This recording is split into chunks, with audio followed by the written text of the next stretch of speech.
Today we're checking out the iPlay 60 Mini Pro 8.4-inch tablet by ALLDOCUBE. I paid right at $150 for mine with the Amazon promotion, but I'll leave a link down below with current pricing and more information.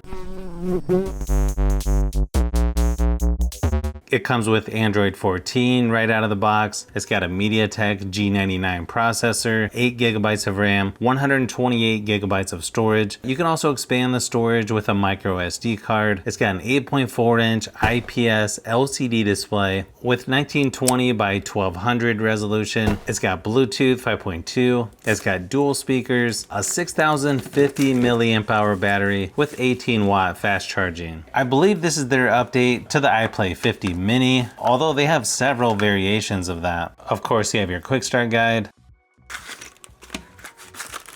You've got a USB-C to USB-A charging cable.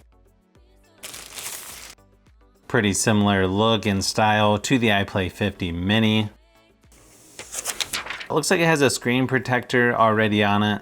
Micro SD card tray there on the left-hand side.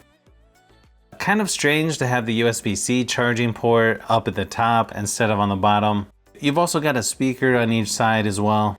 Power and volume buttons are on the right-hand side or on the top, depending on how you hold this. I gotta say, this definitely feels pretty lightweight in the hand. It definitely feels lighter than I thought it would be. I feel like this is a pretty good sized tablet. Fits easily in one hand. You can see it has a little bit bigger bezel on the top and bottom, smaller on the sides. Nice thing is this is Widevine L1, which is going to be good for streaming apps like Netflix. You can also go up to 1440p on YouTube videos as well. Sort of interesting, they have what looks like the control center up in the corner, similar to what you would see on Xiaomi or Apple products, which I don't mind. I always like it how you can control the volume right on the screen, so you don't have to mess with the buttons. And then of course you can customize it to add things like dark theme, screencast, location, hotspot, and so on. Swipe up from the left and you get your notifications, and then the pre-installed apps on here are mostly the ones from Google. Left of the home screen, you've got the Google Discover newsfeed. You also have a dock down here at the bottom, along with your previous apps. Currently using about 18 gigabytes of the 128 gigabytes available. The customized software on here is called ALLDOCUBE OS 3.0, but it's currently on Android 14. It's on March 5th, 2024 security update. Looks like there is a software update, so I might as well go ahead and do that. The software on here is actually nicer than I was expecting. It definitely seems like a nice upgrade over the older iPlay 50 Mini. Sort of interesting, this also has where you can swipe over from the side, and it's got an edge panel similar to Samsung that you can customize as well. Performance-wise is going to be fairly similar to the Galaxy Tab A9 and Lenovo Tab M9 as far as single and multi-core scores go. It actually feels fairly smooth just moving around the software, and you can play games like PUBG Mobile and Asphalt Legends Unite, which used to be Asphalt 9, with decent graphics and frame rates. I feel like this is just the right size when it comes to gaming. Obviously it's not going to be the best performance out there, but pretty good in my opinion considering the price and category of this tablet.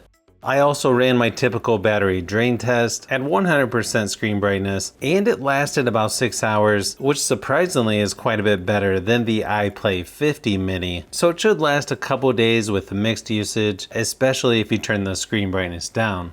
There's no headphone jack, but you can use a USB-C adapter. You've got one speaker on each side of the tablet. Overall, I feel like the speakers are plenty loud enough, especially considering the size. But here's a quick sample just to give you an idea of what it sounds like.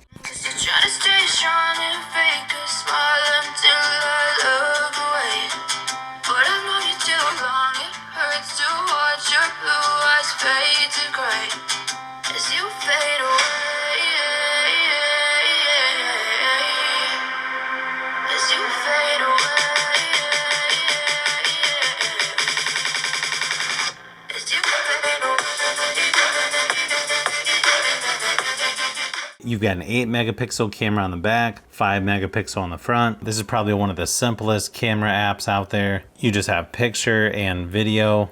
Nice thing is it shoots up to 2K resolution for video recording.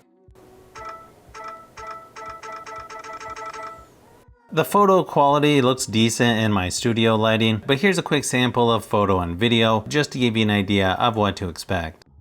As you can see by the photo and video quality, it's not going to be the best out there. Sort of what you would expect for a tablet in this category. It might come in handy for photos or video, but obviously you'll get better results just using your cell phone. To me, this actually feels very similar to the Galaxy Tab A9, of course with a little better screen resolution, but it definitely has decent performance, good screen quality. The only thing that would make me hesitate a little bit is I don't know how many software updates it's going to get compared to others out there like Samsung, and even Lenovo might give longer software support than you would get with this. Unfortunately, there's not a lot of other options out there when it comes to small tablets like this, unless of course you want an iPad. I feel like the iPad Mini 6 or even the older iPad Mini 5 is still a pretty good option, but if you're wanting Android, there's really just not that many options, especially if you're in the United States. If you like tablets, phones, and other tech, I've got a lot more stuff that I'm working on, so you'll want to keep an eye out for those upcoming videos.